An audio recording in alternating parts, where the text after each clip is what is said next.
Bonjour, je suis à l'état civil Diadou Somla Judith Pélagie, j'ai 41 ans, je suis célibataire sans enfant.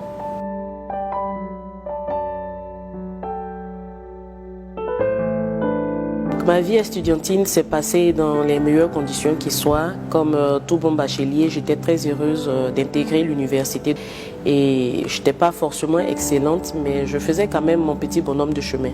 Tout se passait bien jusqu'à la deuxième année où j'ai connu un événement qui m'a un peu traumatisée et qui a changé le cours de ma vie.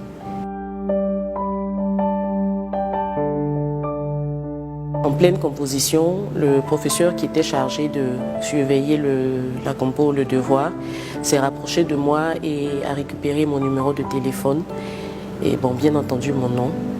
Et 2 jours plus tard, aux environs de 5h40 ou 30 du matin, j'ai reçu un coup de fil de sa part qui m'intimait l'ordre de venir avec une somme d'argent et de le retrouver dans une chambre d'hôtel, faute de quoi j'aurais échoué. De nature, je n'aime pas le chantage. Donc, comme je m'entendais très bien avec quelques-uns de mes professeurs, je les ai appelés très vite et je leur ai donné l'information. Ils ont donc fait quelques enquêtes et décidé d'informer le doyen de l'université qui, lui, à son tour, s'est senti également choqué par l'information. Et j'ai été par la suite convoquée à un conseil de discipline qui s'est trouvé qu'après les enquêtes, le professeur avait l'habitude de faire des chantages aux différentes étudiantes et que plusieurs cédaient.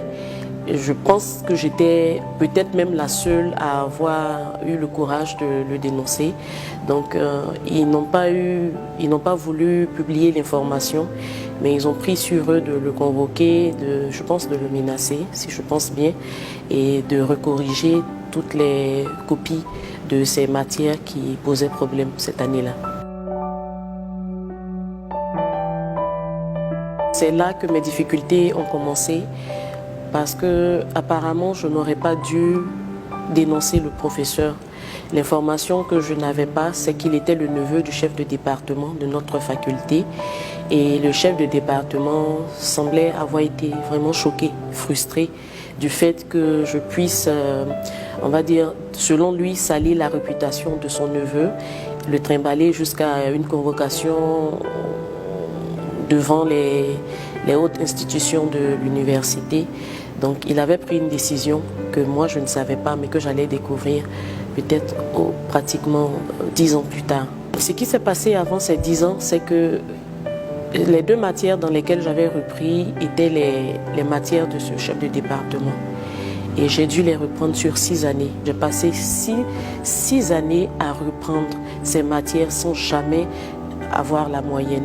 Donc c'était soit que mon nom n'existait pas sur la liste des étudiants qui avaient composé, ou c'était juste un joli petit 0 qui figurait devant mon nom, ou c'était qu'on me disait que je ne m'étais pas présentée à l'examen. C'était chaque fois de nouvelles déceptions, de nouveaux échecs, et bon, ça a continué comme ça pendant 6 ans.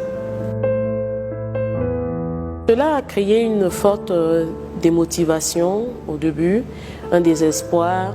J'ai commencé à douter moi-même de mes compétences, de mon intelligence, pour qu'on puisse ne pas valider une seule UV sur 6 années. Et puis, à un moment donné, on est tous africains, je me suis dit que c'était certainement des sorciers ou une main noire quelque part qui agissait contre moi et contre ma réussite académique. C'est malheureux, j'ai envie de le dire. C'est choquant, c'est frustrant. C'est une injure à l'intelligence d'un étudiant qui, comme je le disais tantôt, a évolué tant bien que mal quand même depuis le bas âge, depuis toutes les classes du primaire, du lycée et même de l'université. Je n'étais pas du tout nulle. Mon moral avait pris un coup et j'ai compris que si je ne prenais pas sur moi d'aller au-delà de cette difficulté, j'aurais peut-être raté ma vie, j'ai envie de le dire comme ça.